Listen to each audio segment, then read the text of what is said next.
అందరికీ నమస్కారం. భారత స్వాతంత్ర్య పోరాటం గురించి మాట్లాడినప్పుడు మనకు చాలామంది నాయకులు గుర్తుకొస్తారు. కాని ఈ పోరాటాన్ని కొద్దిమంది మేధావుల చర్చల నుంచి కోట్లాది సామాన్యుల గుండెచప్పుడుగా మార్చిన ఒకే ఒక వ్యక్తి మోహన్ దాస్ కరమ్చంద్ గాంధీ. అసలు ఉన్నత వర్గాలకే పరిమితమైన ఈ ఉద్యమాన్ని ఒక మహోద్యమంగా, ఒక ప్రజా సమీకరణగా ఆయన ఎలా మలిచారు? ఈరోజు మన విశ్లేషణలో ఇదే చూడబోతున్నాం. ఒక్కసారి ఆలోచించండి. 1915లో గాంధీ భారతదేశానికి తిరిగి వచ్చినప్పుడు పరిస్థితి ఏంటి? ఒకవైపు ప్రపంచంలోనే అత్యంత శక్తివంతమైన బ్రిటిష్ సామ్రాజ్యం, మరోవైపు నిరాయుధులైన కోట్లాది మంది భారతీయులు. మరి ఆయుధాలు లేకుండా ఒక సామ్రాజ్యాన్ని ఎలా ఢీకుట్టాలి? ఆయన ముందున్న అతి పెద్ద ప్రశ్న ఇదే. దానికాయన దగ్గర సమాధానం ఉందనే చెప్పాలి. గాంధీ సమాధానం తుపాకుల్లోనో కత్తుల్లోనూ లేదు. ఆయన తనతో పాటు ఒక కొత్త రకం ఆయుధాన్ని తీసుకొచ్చారు. దాన్ని ఆయన దక్షిణాఫ్రికాలో విజయవంతంగా పరీక్షించారు కూడా. భారతదేశ రాజకీయ ముఖచిత్రాన్నే మార్చేబోతున్న ఆ ఆయుధం పేరే సత్యాగ్రహం. సత్యాగ్రహం అంటే చాలామంది బలహీనుల ఆయుధమనుకుంటారు. కాని అది తప్పు. ఇది పిరికివారిది కాదు, ధైర్యవంతుల ఆయుధం. సత్యాగ్రహం అంటే కేవలం నిరసన కాదు, అదొక క్రియాశీలక నైతిక పోరాటం. దీనికి రెండు మూల స్తంభాలున్నాయి. ఒకటి సత్యం, అంటే ఎట్టి పరిస్థితుల్లోనూ నిజం వైపే నిలబడటం. రెండవది అహింస, అంటే శత్రువుపై కూడా ద్వేషం చూపకుండా ప్రేమతో మార్పు తీసుకురావటం. ఈ రెండు మాటలు ప్రిలిమ్స్కు చాలా కీలకం. అయితే సిద్ధాంతం చెప్పడానికి బాగానే ఉంటుంది, కాని ఆచరణలో పనిచేస్తుందా? గాంధీ తన పద్ధతిని నేరుగా దేశవ్యాప్త ఉద్యమానికి ఉపయోగించలేదు. ముందుగా కొన్ని స్థానిక సమస్యలపై ప్రయోగించి చూశారు. అవే దేశవ్యాప్తంగా సంచలనం సృష్టించాయి. అవేంటో చూద్దాం. ఈ నంబర్ 3/20 చూడ్డానికి చిన్న భిన్నంలానే కనిపిస్తుంది. కాని దీని వెనుక చంపారన్ రైతుల కన్నీటి కథ దాగుంది.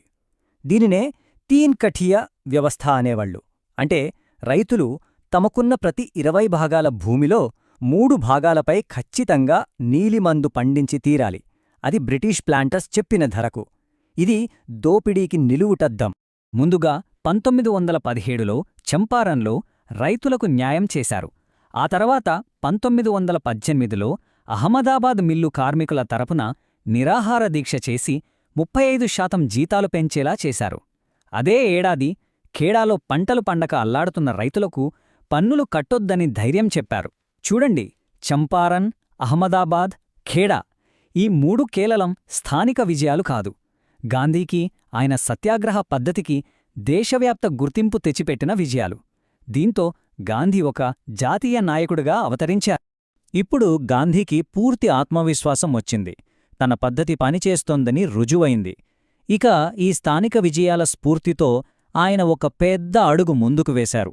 భారతదేశపు మొట్టమొదటి అఖిల భారత ప్రజా ఉద్యమానికి పిలుపునిచ్చారు. అయితే ప్రతి పెద్ద ఉద్యమానికి ఒక తక్షణ కారణం ఉంటుంది కదా. ఇక్కడ ఆ నిప్పురవ్వ రౌలట్ చట్టం. బ్రిటిష్ వాళ్ళది ఒక వింత పాలసీ. ఒకవైపు సంస్కరణలు అంటూ క్యారెట్ చూపిస్తారు, మరోవైపు రౌలట్ చట్టంలాంటి కఠినమైన చట్టాలతో స్టిక్తో కొడతారు.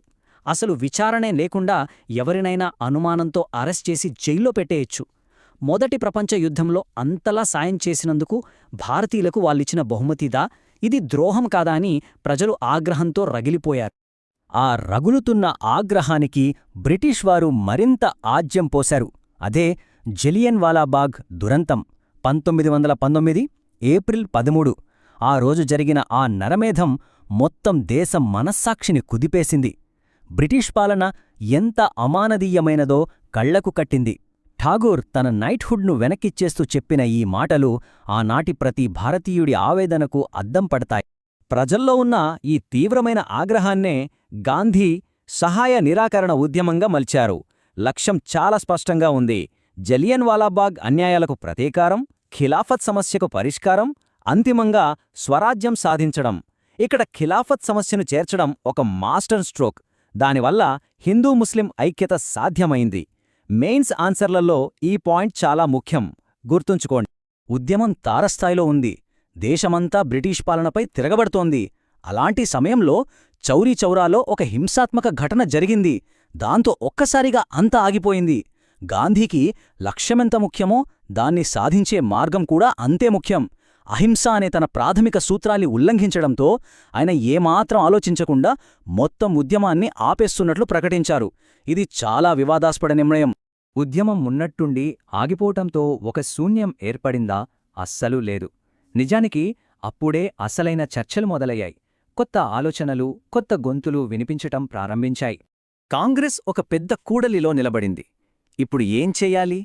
మోతీలాల్ నెహ్రూ, సిఆర్ దాస్ లాంటి ప్రో చేంజర్స్ ఏమన్నారంటే, మనం ఎన్నికల్లో పోటీ చేసి చట్టసభల్లోకి వెళ్లి ప్రభుత్వ విధానాలను లోపలినుంచే అడ్డుకుందామని వాదించారు.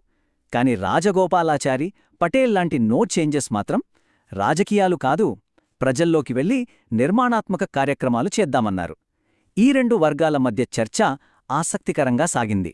సరిగ్గా ఇదే సమయంలో కాంగ్రెస్ రాజకీయ పోరాటానికి సమాంతరంగా మరో అతి ముఖ్యమైన పోరాటం కూడా జరుగుతోంది. అది స్వాతంత్ర్యం కోసం కాదు, సామాజిక సమానత్వం కోసం. డాక్టర్ అంబేద్కర్, పెరియార్ లాంటి గొప్ప నాయకులు భారత సమాజంలో వేళ్లునుకుపోయిన కుల వ్యవస్థను, అంతర్గత అసమానతలను ప్రశ్నిస్తున్నారు. వారి దళిత బహుజన ఉద్యమాలు దేశంలో ఒక కొత్త చైతన్యాన్ని రగిలించాయి. కొన్ని సంవత్సరాల నిశ్శబ్దం తర్వాత జాతీయ ఉద్యమం మళ్లీ ప్రాణం పోసుకుంది. ఈసారి ప్రపంచ చరిత్రలోనే ఒక ఐకానిక్ నిరసనతో తిరిగి వచ్చింది. 375 కిలోమీటర్లు. ఒక్కసారి ఈ సంఖ్య గురించి ఆలోచించండి. ఇది కేవలం దూరం కాదు, ఒక సామ్రాజ్యం పునాదుల్ని కదిలించిన చారిత్రాత్మక పాదయాత్ర. సబర్మతి ఆశ్రమం నుంచి దండి సముద్రతీరం వరకు గాంధీ నడిచిన దారి స్వాతంత్ర పోరాటంలో ఒక మైలురాయి. అసలు అన్ని సమస్యలుండగా ఉప్పునే ఎందుకెంచుకున్నారు? ఇక్కడే ఉంది గాంధీ మేధస్సు. ఉప్పు పేద, ధనిక అనే తేడా లేకుండా ప్రతి ఒక్కరి జీవితంలో భాగం. అటువంటి ఉప్పుపై పన్ను వేయడం ద్వారా బ్రిటిష్ పాలన ఎంత అన్యాయమైనదో ప్రతి సామాన్యుడికి అర్థమయ్యేలా చేశారు. ఇది నిజంగా ఒక అద్భుతమైన వ్యూహం. అయితే ఈ దండి యాత్ర ఉన్నట్టుండి మొదలవ్వలేదు. దీని వెనుక ఒక బలమైన రాజకీయ తీర్మానముంది. 1929లో జవహర్లాల్ నెహ్రూ అధ్యక్షతన జరిగిన లాహోర్ కాంగ్రెస్ సమావేశంలో కాంగ్రెస్ తన లక్ష్యాన్ని స్పష్టం చేసింది. ఇక డొమినియన్ హోదా కాదు, మాకు కావాల్సింది పూర్ణ స్వరాజ్, అంటే సంపూర్ణ స్వాతంత్ర్యం. ఆ లక్ష్య సాధనలో మొదటి అడుగే ఈ దండి యాత్ర. ఈ ఉద్యమాల విజయంతో బ్రిటిష్ ప్రభుత్వం దిగొచ్చింది, చర్చలకు పిలిచింది, లండన్లో రౌండ్ టేబుల్ సమావేశాలు ఏర్పాటు చేసింది. కాని అక్కడ ఒక చాలా సంక్లిష్టమైన ప్రశ్న తెరపైకొచ్చింది. అసలు భారతదేశం అంటే ఎవరు? దేశానికి ఎవరు ప్రాతినిధ్యం వహించాలి? ఒక్క కాంగ్రెస్ మాత్రమేనా, లేక ఇతర వర్గాల గొంతుక కూడా వినిపించాలా? ఈ చర్చలో డాక్టర్ అంబేద్కర్ ఒక చాలా శక్తివంతమైన వాదనను వినిపించారు. ఆయనేమన్నారంటే, అణగారిన వర్గాలకు నిజమైన ప్రాతినిధ్యం దక్కాలంటే వారి అభ్యర్థులను వారే ఎన్నుకోవాలి. అప్పుడే వాళ్ళు ఎవరికీ భయపడకుండా తమ వర్గం కోసం స్వేచ్ఛగా పనిచేయగలరు. చూసారా, ఇద్దరు మహానాయకుల మధ్య ఎంతటి ప్రాథమికమైన భేదాభిప్రాయముందో. అంబేద్కరేమో అణగారిన వర్గాలకు రాజకీయ అధికారం దక్కాలంటే ప్రత్యేక నియోజకవర్గాలు తప్పనిసరి అన్నారు. కాని గాంధీజీ మాత్రం ఇది హిందూ సమాజాన్ని రాజకీయంగా విడదీస్తుందని, అంటరానితనం సమస్యను పరిష్కరించడానికి బదులు ఇంకా పెద్దది చేస్తుందని తీవ్రంగా వ్యతిరేకించారు. ఈ వివాదం ఒక తీవ్రమైన సంక్షోభానికి దారితీసింది. బ్రిటిష్ ప్రభుత్వం అంబేద్కర్ వాదనకు మొగ్గుచూపి కమ్యూనల్ అవార్డును ప్రకటించగానే గాంధీ ఆమరణ నిరాహార దీక్షకు దిగారు. దేశమంతా ఉద్రిక్తంగా మారింది. చివరకు అంబేద్కర్ దేశ శ్రేయస్సు కోసం ఒక అడుగు వెనక్కి వేసి పూనా ఒడంబడికపై సంతకం చేశారు. ఇది ఒక చారిత్రాత్మక రాజీ. ప్రత్యేక నియోజకవర్గాలకు బదులుగా రిజర్వ్డ్ సీట్ల సంఖ్యను గణనీయంగా పెంచారు. ఈ రాజీ వారసత్వం నేటికీ మన రాజకీయాల్లో కనిపిస్తుంది. చివరిగా ఈ ప్రశ్నతో ముగిద్దాం. పూనా ఒడంబడిక అనేది ఆనాటి ఐక్యత కోసం చేసుకున్న ఒక రాజీ. కాని 90 ఏళ్లు గడిచాక ఈరోజు మన దేశంలో ప్రాతినిధ్యం, గుర్తింపు, సామాజిక న్యాయంపై జరుగుతున్న చర్చ నిజంగా ముగిసిపోయిందా?